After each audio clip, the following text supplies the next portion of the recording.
Hey everybody, it's Mike. I wanted to come to you with a special message for the class of 2020. We just finished up our senior spotlight series for District 22, and I just wanted to offer some lessons and words of encouragement for the class of 2020. So first of all, congratulations, you guys did it. I know it wasn't the ending that you expected or the ending that you wanted, but there's going to be a lot to learn from it in years to come. And I know that you all have the resolve to push forward and make the best of what wasn't the best situation. So I wanted to offer you just some perspective on things that I've learned in the past. See the Delaware flag in the background. This is the backdrop for when we're in our Zoom session brought to you by my kitchen. But I wanted to offer you some perspective and some lessons on things that I've learned, things that I do on a daily basis, or approaches that I take as I've continued to get older, continued to learn, continued to adapt, and continued to try to represent everyone to the best of my ability. First, I hope you guys just take forward and shape the journey ahead. Each of you are going to be taking a different path, but it's going to be sometimes about the journey and sometimes it's going to be about the result, and we'll get to that. But whatever you do, go forward with passion and purpose, and I know that you can make it happen. So some lessons. Number one, don't put your limitations on other people. I think as a society and as people, we can every single day see directly the things that we're not able to achieve, what we're not able to do. I think we can get jaded as we grow, as we age, and see what's not possible. But don't put your limitations on other people. Go for it. Do whatever you got to do. I know a lot of people put limitations on me growing up. You're just a kid from the trailer park. Oh, you don't have a mom. You don't have a dad. This is what statistic you're going to be. Never let that stop me. Worked 2 full-time jobs and went to grad school at night just to try to achieve a goal. And luckily, I had a newborn that didn't like to sleep, so that helped me along the way too. So don't put your limitations on other people, and don't accept other people's limitations upon yourself. Go after it.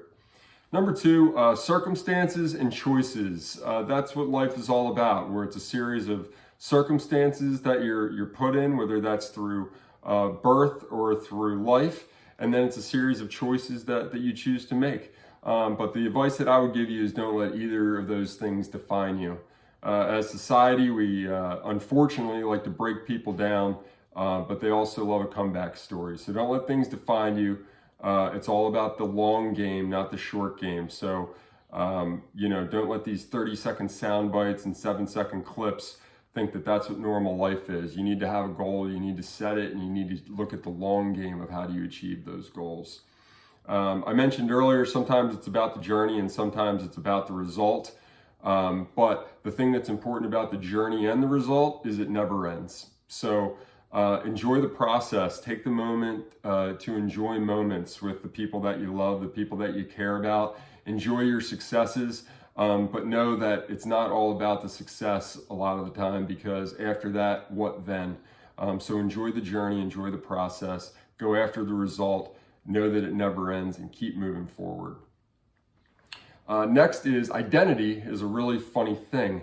There's always another chapter, another challenge, or something that you're going to go after that's defined by yourself, or by others in society. But don't let those things fully define you. Get out of your comfort zone and see what you're capable of. Once you're out of your comfort zone, that's when you're going to see what you're really made of. And if in your comfort zone all the time, you're not learning, you're not adapting, you're not going to be at your best for people. So get out of your comfort zone, see what you're made of, see what impact it has on you, and see what impact it has on those around you. I know we've heard a lot over the years from parents and other adults and others of you can be anything you want to be when you grow up. Well, that's only partially true. You really need to figure out where you want to be and where that place has to offer. here in Delaware, biosciences is an ever-growing industry for us, logistics, health-related fields, chemistry, engineering. So if you want to get into some of those types of fields, Delaware is a great place for you, and I hope you do choose Delaware. But you really need to look at what you want your life to be, where that can be, and what those places have to offer. And hopefully, as our state, we'll continue to adapt and bring the industries and jobs that you're very passionate about, so that we can maintain the workforce that we've trained through our education system. So again, you can be anything you want to be, but make sure it matches up with the place that has the options that are good for you. Next thing I guess I'd like to focus on is to have a team mentality. So I played a lot of sports growing up, always loved being a part of a team, always loved competition. And the best part of a team is, and what it takes as us as individuals, is to identify our strengths and weaknesses. And if you're going to be a part of a team and you're going to be a part of a successful team, the best thing you can do is really hone in on your weaknesses and build your team around those. So you don't want other players or teammates that are going to be exactly like you. They need to be able to fill in the gaps. And a good team mentality does that. So understand what your strengths are, understand what your weaknesses are, and go after that. My wife never played sports. I always played sports. She was very creative and artistic. I was only mildly so at best. But we make a great team. We make great parents to our kids, and it's allowed us to have a great life together. Next thing I'd like to focus on is just more an approach that I take, and it's more of a mentality. But I always try to say, don't ever think that you're the smartest person in the room, okay? I have an HHL mentality with that. So stay humble, stay hungry, and always learn. And HHL equals respect. You have to give respect to others. You have to show respect for their expertise. You have to think about the things that they could be going through. You have to be able to adapt to the situations. But if you're humble, if you're hungry, and you never stop learning, and you never think you're the smartest person in the room, you're always going to be willing to learn. You're always going to be willing to come around the table with people that think differently than you, have different life experiences than you, and you're going to be able to really adapt and be the leader in those environments, because you're going to be able to come with that from a humble and servant's attitude, which is the whole point of what a leader should be. The next is pretty simple. There's a lot of things that cost a lot of money in this world, a lot of things that you're going to spend money on in this world, but the one thing that's free is kindness. Use it early, use it often. There's a lot of hate, there's a lot of fear, there's a lot of just meanness in this world.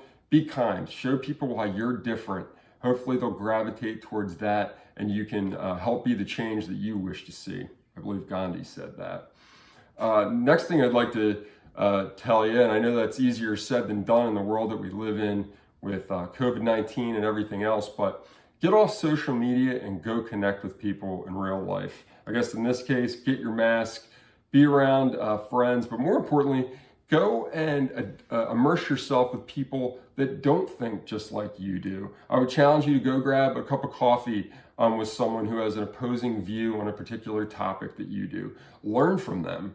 I think it's something that is one of the most meaningful things we can do about life, because in a lot of situations we look at issues as black and white, and there's so many colors in between on where issues really are and what they mean to specific people that are going through them. So get to know folks, and again, HHL, come at it from a humble, hungry, and learning mentality, and ultimately that equals respect, and you'll be able to have respect for one another if you can take that approach. Next is, don't allow labels to cloud your perspective of people. Don't allow labels to give you preconceived judgments of other people. We're in a society now where if you're a Republican, people think you're evil. If you're a Democrat, people think you're evil. If you're an Eagles fan, people think you're evil. If you're a Cowboys fan, people think you're evil. And there's many other situations. But that's the reason why you want to connect with people, because you want to show your heart on what labels are most important to you. So to me, being a husband and father, number one, I never had a dad around. My mom died at an early age. I was raised by a wonderful, strong, compassionate woman and my grandmother, who taught me a lot of great things. Not having a dad around, you could say I didn't learn how to be a father, but I actually learned exactly what not to do as well, which is just as strong. But those are labels that I enjoy. Caregiver, we were caregivers for my grandmom for 10 years. It's one of the most meaningful things I've ever gone through until being by her bedside when she died. It's something that I'll always remember, something I'll never forget, and something that I believe has softened my heart instead of hardening my heart, which allows me to, I believe, show empathy for others and whatever they're going through. Because whatever you're going through, maybe it's not as bad as what someone else is going through, but each of us, that's going to be defined differently for one another. But don't let labels define how you think about other people. Me, husband, father, coach, caregiver, volunteer, advocate, friend. There's so many that are really important to me, and if you get to know my labels, you'll get to know my heart. Next is, we are all dealing with something that you cannot see. So in a lot of cases, that means mental health, in terms of stigmatization and things of that nature, but it really is true. If people learned my story, I've heard that, people feel bad for me. Well, don't feel bad for me. I think it brought me to where I am, and it's made me an even better man in person because of that. But my point is, always try to come at folks with a level of empathy, with a level of care, and with a servant's heart. And if you do that, you're going to be able to get through the things that you cannot see. And ways that you do that is showing your vulnerability first. So, for me, it was having my mom pass away at an early age. It wasn't having a father around. It was seeing my uncle battle drug addiction and what that did to our family. It was going through a bad moment in our family when my aunt committed suicide. There's a lot of things that we went through. And again, it didn't harden me. I think it softened me in a lot of ways, but it also has made me realize that you have to be vulnerable with other people if you're going to expect them to understand and break down the labels that society is going to give them. So try to be vulnerable, try to do it early and often with folks, and hopefully it breaks down some of those barriers and it creates more kindness, that free stuff that I talked about earlier. So again, congratulations, you guys did it. I remember back when I graduated, you just see a limitless area that you can attack and go after and enjoy, and you're going to conquer the world, and you're going to change the world, or make a lot of money, or have a big family, whatever it may be. Again, don't put any limitations you see on other people, but enjoy it. At a time like COVID-19, we see a lot of different bad things, but some of the things you can see that actually gets people out of their comfort zone and can change things is disruption, it's innovation, and ultimately that leads to a new beginning. So for me, the advice I give you is be a leader in disruption, be a leader in innovation, and shape what you want our new beginning to be. We're counting on you. You're going to be the leaders here in the future that are going to get us through the next public health crisis or economic crisis or a social crisis that we're dealing with. It's going to be on you, and I look forward to working